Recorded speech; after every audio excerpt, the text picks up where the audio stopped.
नमस्कार दोस्तों, ये है ज्ञानधारा चैनल। जैसा कि आप सभी लोगों को मालूम है कि डीएसएसबी पीजीटी के लिए जो है उनकी एग्जामिनेशन की डेट आ चुकी है। ऐसे ही UP PGT, UP higher education और बहुत से ज्योग्राफी से रिलेटेड कॉम्पिटिटिव एग्जाम्स के पेपर होने हैं। तो उन पेपर्स की तैयारियों के लिए सर्वप्रथम हम लोग एक नई श्रृंखला शुरू करते हैं और जो पुराने पेपर्स हैं उनको सॉल्व करते हैं। तो उम्मीद है ये वीडियोज़ आपको पसंद आएंगे। जिन लोगों को ज़रूरत है उन लोगों को तक वीडियो आप शेयर करिए, हो सकता है उनको इस लॉकडाउन के समय में उसको फ़ायदा मिल सके। आइए हम लोग शुरू करते हैं। जो पहला पेपर लेते हैं वो है यूपी टीजीटी 2013 का पेपर, जिसमें हम केवल और केवल ज्योग्राफी पोर्शन को देखेंगे। तो पहला प्रश्न जो पूछा गया है कि निम्नलिखित में से कौन सी प्रक्रिया रासायनिक अपक्षय से संबंधित नहीं है। तो रासायनिक अपक्षय से क्या संबंधित नहीं है? अपदलन, क्योंकि यह यांत्रिक अपक्षय से संबंधित है। कार्बोनेशन, जल योजन मतलब हाइड्रोलीकरण एंड ऑक्सीडेशन मतलब ऑक्सीकरण, ये तीनों प्रक्रियाएं रासायनिक अपक्षय से संबंधित हैं, जबकि अपदलन जो है ये यांत्रिक अपक्षय से संबंधित है। तो ये आपका पहला प्रश्न हो गया। तो अब देख लेते हैं जो दूसरा प्रश्न है वो अंतर्राष्ट्रीय तिथि रेखा किससे कहते हैं। तो जो चार विकल्प दिए हुए हैं उनमें से देखिएगा 180 डिग्री देशांतर रेखा को जो है अंतर्राष्ट्रीय तिथि रेखा इंटरनेशनल डेटलाइन कहते हैं। सन 1884 में संयुक्त राज्य अमेरिका के वाशिंगटन डीसी में एक अंतर्राष्ट्रीय कांग्रेस का आयोजन किया गया, जिसमें 15 डिग्री देशांतर पर 1 घंटे का समय कटिबंध निर्धारित किया गया। इसी समय अंतर्राष्ट्रीय तिथि रेखा का निर्धारण किया गया, जो 180 डिग्री देशांतर के लगभग सहारे होकर जाती है। इस रेखा को किसी देश से गुजरते हुए नहीं खींचा गया, क्योंकि इसी रेखा पर समय को 24 घंटे समायोजित किया जाता है। अगला जो प्रश्न है उसको देख लेते हैं। सौर मंडल में किस ग्रह के सबसे अधिक उपग्रह हैं? ये प्रश्न पूछा गया है। तो उस समय जो है शनि थे, अभी जो ज्ञात है उसमें बृहस्पति के जो है सबसे ज़्यादा जो है संख्या है, उपग्रहों की संख्या है। ठीक है, अब जो है इसके बाद हम लोग अगला प्रश्न देखते हैं। अगला प्रश्न पूछा गया कि निम्नलिखित में से कौन सी नदी भूमध्य रेखा 2 बार पार करती है? तो कांगो नदी है। तो कांगो गणराज्य में बहने वाली कांगो नदी भूमध्य रेखा को 2 बार काटती है। इसी प्रकार कालाहारी मरुस्थल में बहने वाली लिम्पोपो नदी मकर रेखा को 2 बार काटती है। यह मोजाम्बिक, बोत्सवाना, दक्षिणी अफ्रीका और जिम्बाब्वे में बहती है। 5 नंबर प्रश्न देख लेते हैं कि ग्रहण के दौरान पड़ने वाली छाया का सबसे काला भाग कहलाता है। क्या कहलाता है?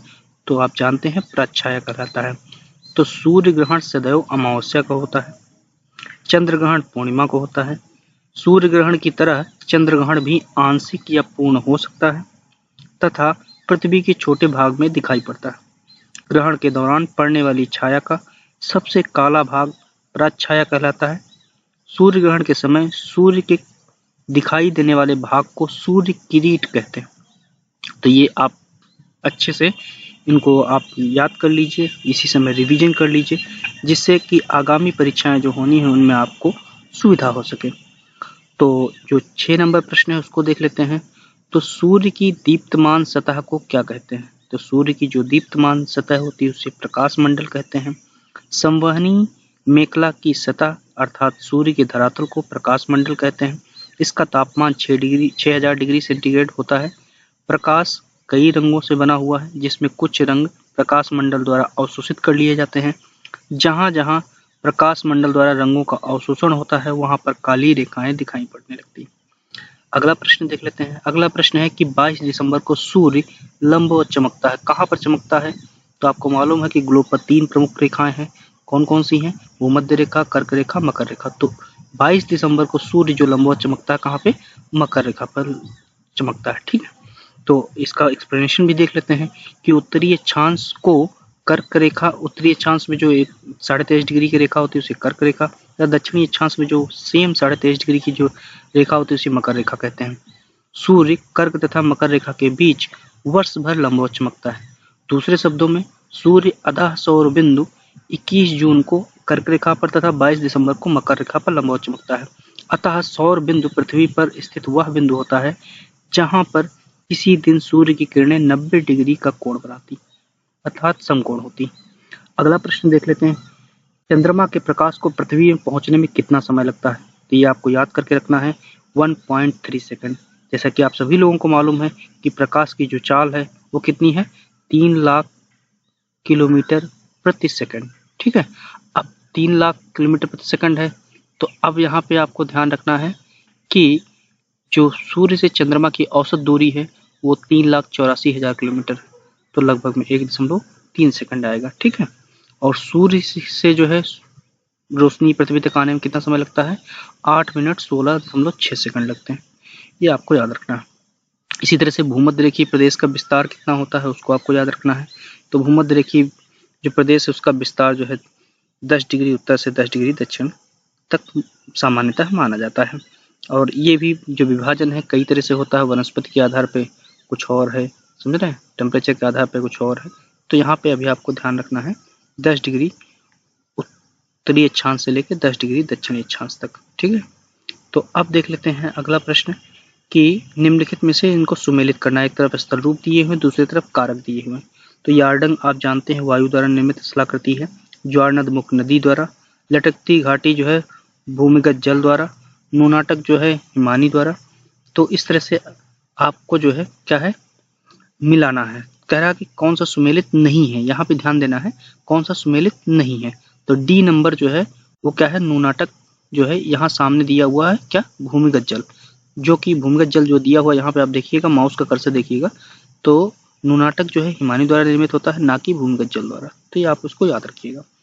अगला हम लोग देख लेते हैं, इसको पूरा डिटेल में देख लेते हैं कि विशाल हिम क्षेत्रों तथा हिमानियों के बीच उठे हुए टीलों को नूनाटक कहते हैं। ये चारों ओर हिम से घिरे रहते हैं, जबकि धरातल के ऊपरी भाग पर मिलने वाले जल का जो अंश भूमि के नीचे चला जाता है वह भूमिगत जल अथवा अधतल जल के नाम से जाना जाता है। भूमिगत जल का अधिकांश भाग यद्यपि वर्षा के जल द्वारा प्राप्त होता है, किंतु हिमावृत सतह जल के भंडारों यथा नदी, झील, महासागर आदि से रिसकर जल की कुछ मात्रा भूमिगत रहती है। अगला प्रश्न देख लीजिएगा, निम्नलिखित कथनों पर विचार करना है, दिए गए कोट का प्रयोग करते हुए सही उत्तर चुनना है। तो भारत में मिट्टी अपरदन की समस्या संबंधित है किससे, अत्यधिक वर्षा से, निर्वनीकरण से, अत्यधिक कृषि से और अत्यधिक सिंचाई से। अब इसमें से आपको मिलाना है कि मैच करना है कि कौन कौन से ऑप्शन है जो सही है, 1 2 सही है या 1 2 3 सही है या 2 3 4 सही या 2 और 4 सही। तो इसमें आपको देखना है 2 और 4 देख लेते हैं। 2 और 4 कौन सा है, तो 2 है निर्वनीकरण, निर्वनीकरण से ज्यादा मृदा का अपरदन होता है, और अत्यधिक चराई। ये 2 ऑप्शन ऐसे हैं जो मिट्टी के अपरदन के लिए अत्यधिक महत्वपूर्ण हैं, उनके लिए समस्या है। अगला प्रश्न है, निम्नलिखित में से कौन सी नदी ज्वारनदमुख का निर्माण करती है, तो ताप्ती नदी निर्माण करती है। ठीक है, ताप्ती नदी के बारे में जान लेते हैं। जो दिए गए विकल्प उसमें ताप्ती है, तो जो डिटेल है उसको देख लेते हैं। ताप्ती या तापी नदी मध्य प्रदेश के बैतूल जिले के मुल्ताई नगर के पास से 762 मीटर की ऊंचाई से निकलती है, और ताप्ती नदी जो है सतपुड़ा के दक्षिण से बहती हुई मध्य प्रदेश का जल लेकर के 724 किलोमीटर की लंबाई के बाद सूरत के निकट खंभात की खाड़ी में गिरती है और ज्वारनदमुख का निर्माण करती है। अगला प्रश्न है, एंडीज पर्वत उदाहरण है किसका, वलित पर्वत का उदाहरण है, सभी लोग जानते हैं।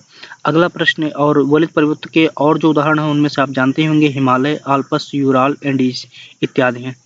और अगला प्रश्न है कि भूगर्भ के अंदर पिघला हुआ पदार्थ क्या कहलाता है, तो भूगर्भ के अंदर जो पिघला हुआ पदार्थ है वो मैग्मा कहलाता है। यहाँ पे गलत उत्तर दिया हुआ है। ठीक है, तो अब देख लेते हैं अगला, जब ऊपर आ जाता है तो वो लावा हो जाता है, और जब ठंडा हो जाता है तो बेसाल्ट हो जाता है। ठीक है, अगला प्रश्न देख लेते हैं, निम्नलिखित में से कौन सी कायांतरित चट्टान नहीं है, तो कायांतरित चट्टान कौन सी नहीं है आपको देख लेना है। तो कायांतरित ग्रेनाइट नहीं है, ग्रेनाइट जो है आग्नेय चट्टान है। अगला प्रश्न देख लेना है कि वेगनर का महाद्वीपीय विस्थापन सिद्धांत संबंधित है किससे, तो महाद्वीपों एवं महासागरों की उत्पत्ति से, भूकंप ज्वालामुखी की उत्पत्ति से, पर्वतों एवं पठारों की उत्पत्ति से, भूकंप एवं ज्वालामुखी की उत्पत्ति से। तो ऐसा सभी लोगों को मालूम है कि महाद्वीपीय महासागरों की उत्पत्ति से संबंधित है। अगला प्रश्न है कि भारतीय प्रायद्वीप के केंद्रीय उच्च भूमि बनी हुई है किनसे बनी हुई है, तो ऑप्शंस दिए हुए हैं, आप देख लीजिए। अवसादी एवं कायांतरित चट्टानों से, आग्नेय एवं अवसादी चट्टानों से, आग्नेय एवं कायांतरित चट्टानों से, अवसादी चट्टानों से। तो यहाँ पर आग्नेय और कायांतरित चट्टानों से बनी हुई है, मतलब इग्नियस रॉक एंड जो है मेटामॉर्फिक रॉक से बनी हुई हैं। अगला प्रश्न है, निम्नलिखित में से किसे रिक्टर मापनी पर नापा जाता है? तो सभी लोगों को मालूम है कि रिक्टर मापनी जो है भूकंप की तीव्रता मापी जाती है। तो रिक्टर मापनी के बारे में जान लेते हैं। रिक्टर मापनी का प्रयोग भूकंप की तीव्रता मापने के लिए किया जाता है। इसका विकास सन 1935 में अमेरिकी भूवैज्ञानिक चार्ल्स फ्रांसिस रिक्टर द्वारा किया गया था। इसमें 1 से लेकर 9 तक की संख्याएं होती हैं। इसमें हर आगे वाली संख्या अपने पीछे वाली संख्या से 10 गुना भूकंपीय परिमाण को प्रस्तुत करती है। इसके अतिरिक्त मर्सेली या मर्केली स्केल का भी प्रयोग भूकंपीय मापन के लिए किया जाता है। अगला हम लोग प्रश्न देख लेते हैं क्या है। तो अगला प्रश्न है, कांगो और अमेजन बेसिन स्थित हैं कहाँ पर? भूमध्य रेखीय क्षेत्रों पर, भूमध्य सागरीय क्षेत्रों में, शीततर प्रदेशों में, गर्म तर प्रदेशों में। तो शीततर प्रदेश का मतलब हो गया क्या? कोल्ड वेट रीजन्स में। और गर्म तर प्रदेश का मतलब हो गया वार्म वेट रीजन्स में। तो जो कांगो और अमेजन बेसिन जानते हैं कि भूमध्य रेखीय क्षेत्रों में या इक्वेटोरियल रीजन में पाया जाता है। ठीक है, अगला देख लेते हैं प्रश्न क्या है। तो अगला प्रश्न जो है वो है आपका चिनूक है क्या है? सनातनी पवन है, महासागरीय धारा है, स्थायी पवन है, महासागर स्थानीय हवा है। तो यहाँ पर आपको चिनूक मालूम ही है कि जो है स्थानीय हवा है। तो अब उसके बाद अगला प्रश्न है कि मानसून है क्या है? अस्थायी हवा है, अस्थायी हवा है, पछुआ हवा है या मौसमी हवा? तो मानसून जो है मौसमी हवाएं हैं। ठीक है, अगला प्रश्न है, निम्नलिखित में से कौन वायुमंडल की परतों का सही क्रम है? तो नीचे से लेकर ऊपर तक क्रम से लगाना है। तो आप सभी लोगों को मालूम होगा, इसमें से आपको घबराना नहीं है। पहला हो गया क्षोभ मंडल, दूसरा समताप मंडल, तीसरा मध्य मंडल और चौथा ताप मंडल। तो troposphere, stratosphere, mesosphere and thermosphere. ठीक है, तो ये आपको क्रम से लगा देनी है। ठीक है, अब जो है आपको बताते चले कि जो है अगला प्रश्न जो पूछा जा रहा है कि एल नीनो क्या है। तो एल नीनो यहाँ पे जो पूछा गया है कि पेरू के पूर्वी तट पर प्रवाहित होने वाली धारा है या पेरू के पश्चिमी तट पर प्रवाहित होने वाली धारा। तो ये ध्यान रखना है कि एल नीनो पेरू के पश्चिमी तट पर प्रवाहित होने वाली गर्म धारा है।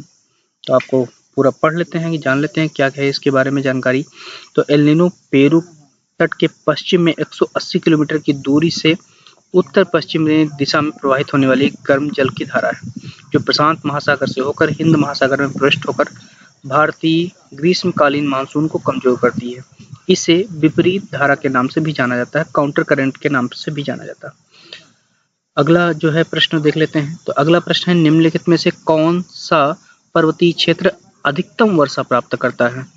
तो खासी पहाड़ियां, पश्चिमी घाट, नीलगिरी, सतपुड़ा। तो ये आपको ध्यान देना है। तो कौन सी प्राप्त करती हैं? वो है खासी पहाड़ियां। जबकि पश्चिमी घाट जो है 330 सेंटीमीटर वर्षा प्राप्त करता है, जबकि जो खासी पहाड़ियां हैं जहां पर चेरापूंजी मासीराम स्थित है वहां पर 1087 सेंटीमीटर के आसपास वर्षा होती है। अब अगला प्रश्न देख लेते हैं। अगला प्रश्न है कि कौन सी नदी सबसे बड़ा डेल्टा बनाती है? तो नील नदी ऑप्शन है, नील नदी आप देख सकते हैं, नील नदी सबसे बड़ा डेल्टा बनाती है। नील नदी सबसे बड़ा डेल्टा बनाती है। यह नदी अफ्रीका महाद्वीप में प्रवाहित होती है तथा चापाकार डेल्टा बनाती है। गंगा, सिंधु, राइन, नाइजर, इरावती, वोल्गा आदि नदियां चापाकार प्रकार का डेल्टा बनाती हैं। नील नदी का जो डेल्टा है उसका जो क्षेत्रफल है वो जो है यहाँ पर 23,960 वर्ग किलोमीटर है और नील नदी दुनिया की सबसे लंबी नदी है। अब यहाँ पर अगर सुंदरबन दिया होता तो आपको फिर सोचना पड़ता। ठीक है, तो यहाँ जो दिए गए विकल्प हैं उनमें जो है नील नदी का डेल्टा सबसे बड़ा डेल्टा है। अगला प्रश्न है कि निम्नलिखित में से कौन सा कारण ज्वार भाटा से संबंधित है? सूर्य, चंद्रमा, अंतर्जात बल, सूर्य एवं चंद्रमा की गुरुत्वाकर्षण शक्ति। तो सूर्य एवं चंद्रमा की जो गुरुत्वाकर्षण शक्ति है वो ज्वार भाटा को लाने में सहायक होता है। अगला प्रश्न देख लेते हैं। तो जो अगला प्रश्न है उसको देख लेते हैं। निम्न में से कौन सी ठंडी धारा नहीं है, मतलब कौन सी गर्म है, ये देखना है। तो गल्फ स्ट्रीम गर्म धारा है, भी इसके पहले आप देख ही चुके हैं। और जो लेब्राडोर, कनारी और फाकलैंड है ये जो है ठंडी धाराएं हैं। अगला है कि सारगेसो सागर स्थित है, कहाँ पर स्थित है, कौन से महासागर में स्थित है? तो अटलांटिक महासागर में स्थित है। तो अब देख लेते हैं। जो सारगेसो सागर है उसका नाम सारगैम जो है नामक एक सागरीय घास पाई जाती है, उसके कारण इसका नाम पड़ा है। और इस अंडाकार विस्तृत भाग को सारगैसो सागर ही कहा जाता है। ठीक है। अगला प्रश्न है कि पंपास एवं स्टेपीज हैं क्या है? मध्य अक्षांशीय घास के मैदान है, निम्न अक्षांशीय घास के मैदान है, उच्च अक्षांशीय घास के मैदान है, उष्णकटिबंधीय घास के मैदान है। तो पंपास और स्टेपीज जो है वो क्या है? मध्य अक्षांश के घास के मैदान है। यहाँ पर आपका गलत दिया हुआ है। ठीक है। तो और आपको बताते चले कि जो सवाना है ये आपका उष्णकटिबंधीय क्षेत्र का जो है घास के मैदान है। लानोज जो है वो भी वेनेजुएला और कोलंबिया में पाई जाती है, वो भी जो है क्या है? उष्णकटिबंधीय क्षेत्र की घास के मैदान है। तो अब देख लेते हैं अगला प्रश्न कि दक्षिणी अफ्रीका के शीतोष्ण घास के क्षेत्र कहलाते हैं। तो दक्षिणी अमेरिका के जो समशीतोष्ण क्षेत्र के घास के मैदान होते हैं उनको कहते हैं पंपास। डाउन्स ऑस्ट्रेलिया में है, प्रेरीज उत्तरी अमेरिका में, स्टेपीज जो है यूरेशियाई क्षेत्र में। तो ये आपको याद रखना है कि जो घास के मैदान पाए जाते हैं शीतोष्णकटिबंधीय क्षेत्र और उष्णकटिबंधीय क्षेत्र वो कहाँ पर क्या कहे जाते हैं, इनको आपको याद कर लेना।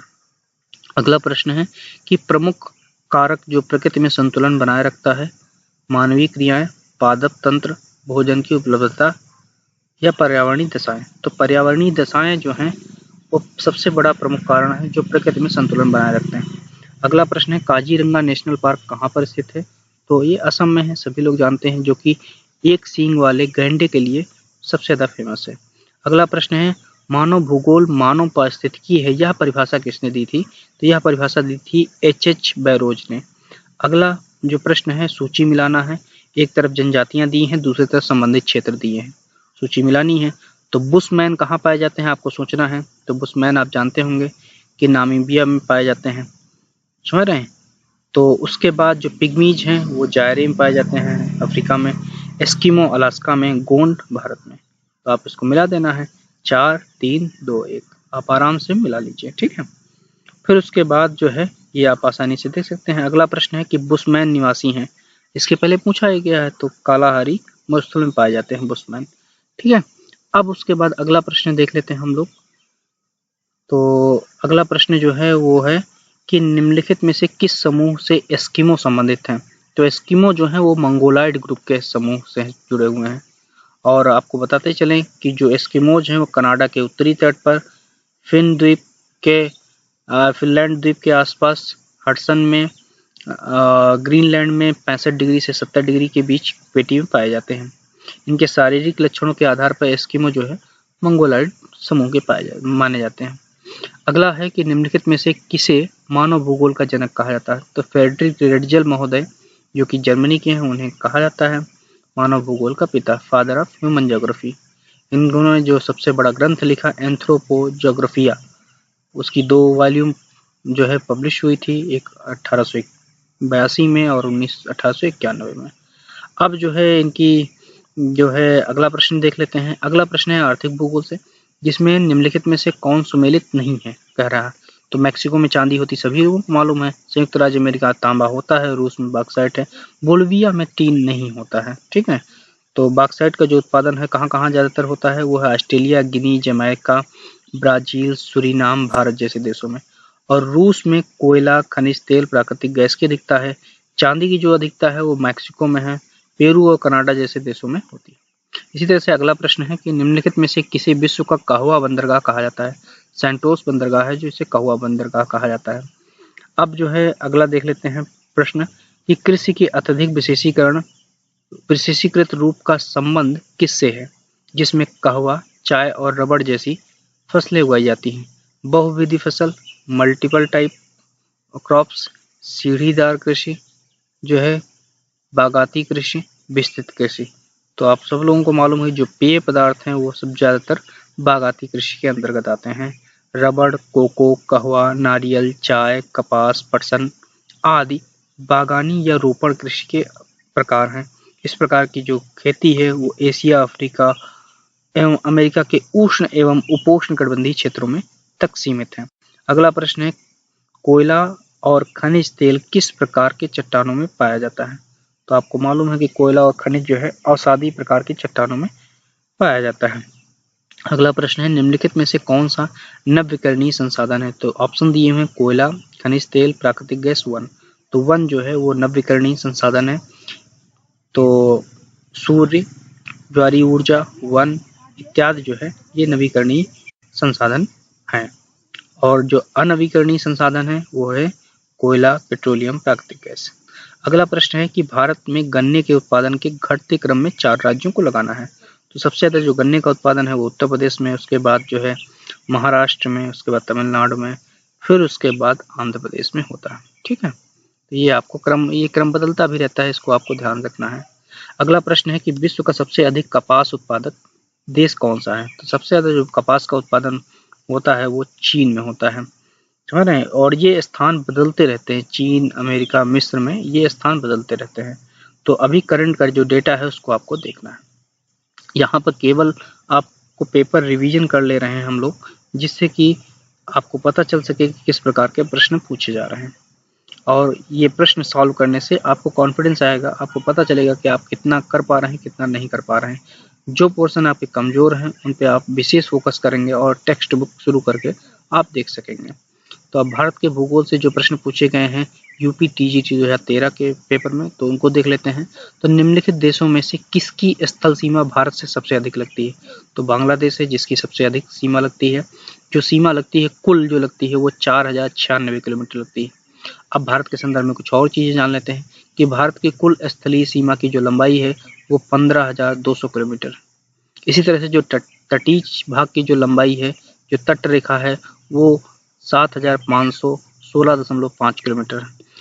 और जो मुख्य भूमि है, अगर द्वीपों को छोड़ दें तटीय क्षेत्रों से, केवल मुख्य भूमि के तटीय भाग की जो लंबाई देखें तो 6100 किलोमीटर।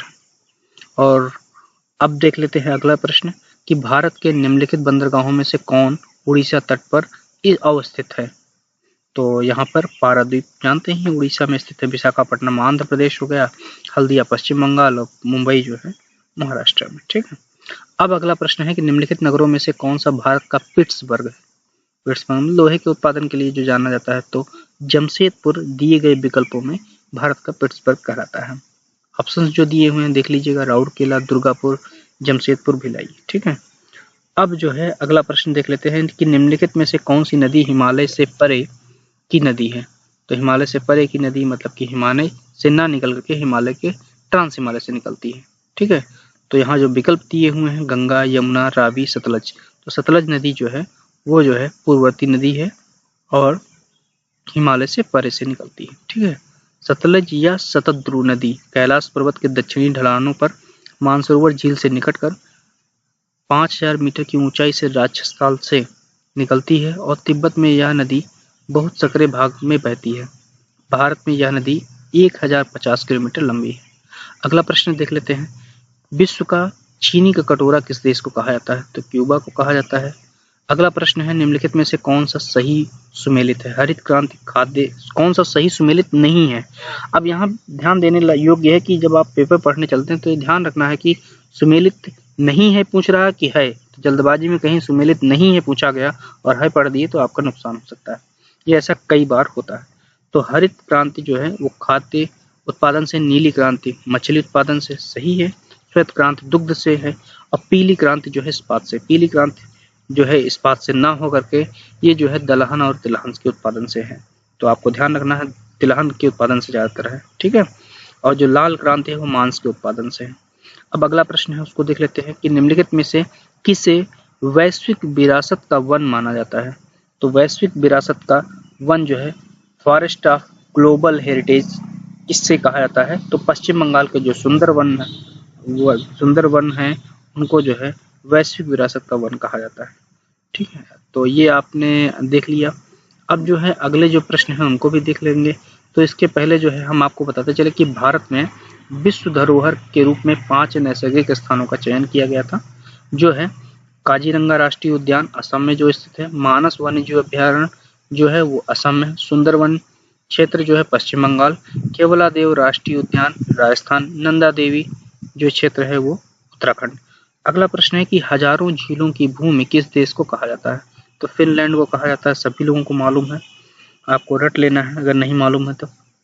अगला प्रश्न है, निम्नलिखित में से कौन सा सुमेलित नहीं है? तो पेस की संकल्पना किसने दी थी? विडाल डी ला ब्लास ने, मालूम है।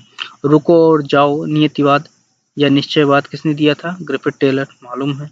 लेबेंसराम जो शब्द दिया था वो किसने दिया था? रेडजल ने। और व्यवहारवाद जो है इन्होंने नहीं दिया था, इमैनुअल कांट ने, जो यहाँ पर ऑप्शन दिया हुआ है। तो व्यवहारवाद जो शब्द है वो विलियम किर्क ने 1951 में दिया था। ठीक है, अब जो है आपको देखते हैं अगला प्रश्न कि GIS किसका लघु रूप है। तो आप देखिए कुछ प्रैक्टिकल से क्वेश्चंस आने शुरू हो गए हैं।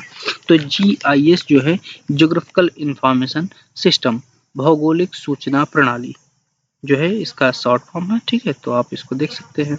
अगला प्रश्न है कि कौन सी ग्रामीण बस्ती वृत्तीय आकार के रूप में बसाई जाती है, जानी जाती है। तो ऑप्शन दिए हुए हैं कि इस आकार में सड़कें आयताकार होती हैं, एक दूसरे समकोण पर काटती हैं। तो ये सब ज्यादातर तारानुमा बनती हैं या लीनियर बनते हैं, ये नहीं हो सकता है। अगला है कि घर सड़क या रेलवे लाइन किनारे होते हैं, ये भी लीनियर ही बनती है। अगला है झीलों के किनारे गांव का विकास होना, तो इसमें जो है सर्कुलर टाइप की या वृत्तीय आकार की बस्तियां बनती हैं, ये आपको ध्यान रखना है। अगला प्रश्न है कि भारत का सबसे बड़ा बंदरगाह, नहीं, संसार का सबसे बड़ा बंदरगाह कौन सा है? तो संसार का जो सबसे बड़ा बंदरगाह वो न्यूयॉर्क है। तो संयुक्त राज्य अमेरिका में स्थित न्यूयॉर्क विश्व का सबसे बड़ा बंदरगाह है। यह उत्तरी अमेरिका का बंदरगाह नगर है, जहां से पश्चिमी यूरोप, अफ्रीका महाद्वीप व दक्षिणी अमेरिका से सीधे व्यापार होता है। अगला प्रश्न है कि जनसंख्या विस्फोट संबंधित है, किससे संबंधित है? उच्च जन्म दर, निम्न मृत्यु दर, यही सही है। मतलब कि हाई बर्थ रेट हो और लो डेथ रेट हो, तो जो गैपिंग है वो बढ़ जाएगी, मतलब कि उसमें जनसंख्या तेजी से बढ़ेगी। अगला जो विकल्प दिए हुए हैं उनको आप देख सकते हैं, उच्च जन्म दर, उच्च मृत्यु दर, निम्न जन्म दर, उच्च मृत्यु दर, निम्न जन्म दर, निम्न मृत्यु दर, तो इनको आप आसानी से देख सकते हैं। अब इसको पढ़ लेते हैं हम लोग कि जननांगी संक्रमण की दूसरी अवस्था में जन्म दर उच्च तथा मृत्यु दर कम पाई जाती है। सामान्यतः जन्म दर 40 से 50 प्रति हजार व मृत्यु दर 15 से 20 के बीच होती है।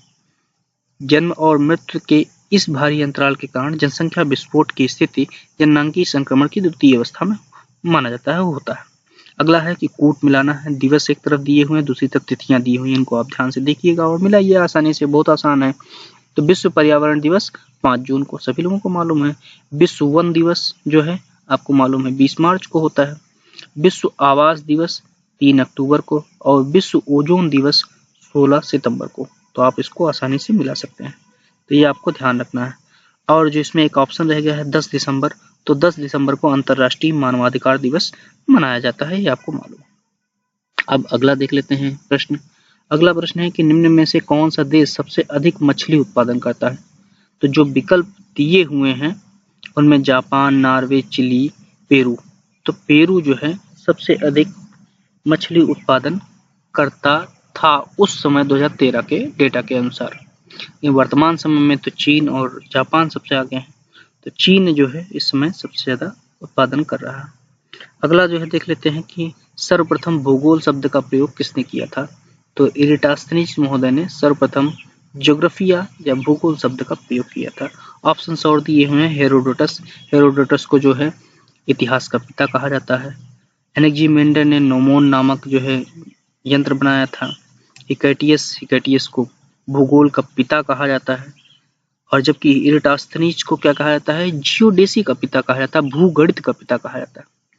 अगला प्रश्न देख लेते हैं, ए प्रोलॉग टू पॉपुलेशन ज्योग्राफी नामक पुस्तक किसने लिखी? ऑप्शन दिए हुए हैं, क्लार्क, ट्रिवार्था, चांदना, जेलेंस्की। तो जेलेंस्की, विल्बर जेलेंस्की ने ए प्रोलॉग टू पॉपुलेशन ज्योग्राफी नामक पुस्तक लिखी थी। अब अगला प्रश्न है कि निम्न कथनों पर विचार करना। एक कथन दिया हुआ पहला, दूसरा कारण दिया हुआ। पहला कथन है, उसको पढ़ लेते हैं, संहत अधिवास बहुधा विखंडित हो जाता है। दूसरा कारण उसका क्या है कि जाति प्रथा सामाजिक अलगाव को लागू करती है। तो दोनों कथन सत्य हैं और पहले कथन की व्याख्या दूसरा कथन कर रहा है, इसलिए इसका जो आंसर है वो पहला होगा। ठीक है, अब लास्ट प्रश्न है जो कि यूपी टीजीटी 2013 के पेपर से भूगोल से पूछा गया है, उसको देख लेते हैं कि वह कौन सा महाद्वीप है जिसमें एक भी ज्वालामुखी नहीं। तो विकल्प 4 दिए हुए हैं आपके सामने। आप बताइए क्या है, आप कमेंट बॉक्स में डालिए, जिससे आपको मुझे पता चल सके कि आप लोग जो है पेपर पूरा ध्यान से देखे हैं। तो पहला यूरोप, ऑस्ट्रेलिया, एशिया, अफ्रीका। तो ऑस्ट्रेलिया जो है एक जो है जिसमें कोई भी ज्वालामुखी नहीं है। तो उम्मीद है ये वीडियो आपको पसंद आया होगा। इसी तरह की लगातार हम लोग वीडियोज अपलोड करेंगे, एक साथ सीखेंगे और आगे बढ़ेंगे।